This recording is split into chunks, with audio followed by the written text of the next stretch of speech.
জয় শ্রীকৃষ্ণ, জয় শ্রীরাম। শুধু মানুষকে তখনই মনে করে যখন তার প্রয়োজন হয়, যখন প্রয়োজন ফুরিয়ে যায় তখন সেই মানুষটিকে ভুলিয়ে যায়। আমাদের বাংলাদেশে একমাত্র চিন্ময় প্রভু সনাতনীদের হয়ে, সংখ্যালঘুদের হয়ে কথা বলেছিলেন। আজকে চিন্ময় প্রভু জেলে বন্দী বিনা দোষে। বাংলাদেশের সরকার, বাংলাদেশের আইন তাকে বিনা দোষে বন্দী করে জেলে রেখেছেন। তার জন্য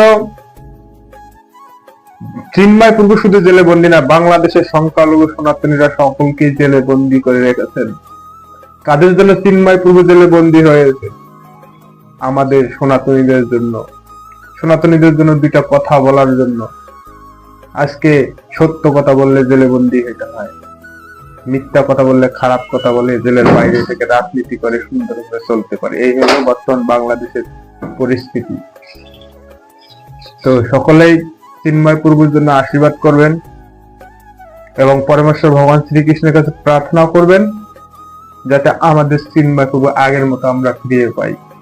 আমাদের সনাতনী একজন সৎ ভালো মানুষ যেন পাই, যিনি সর্বস্তরের মানুষকে একত্রিত করে আমাদেরকে বেঁচে থাকার সুযোগ করে দিতে চাইছিলেন।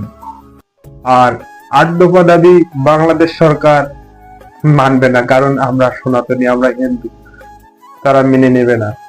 তাই আমি দৃষ্টি আকর্ষণ করে সকল সনাতনীকে বলতে চাই, আপনারা নিজেকে রক্ষা করুন এবং নিজের পরিবারকে নিজেকেই রক্ষা করুন। ভালো থাকবেন সকলে। আবারও দেখা হবে পরের ভিডিওতে।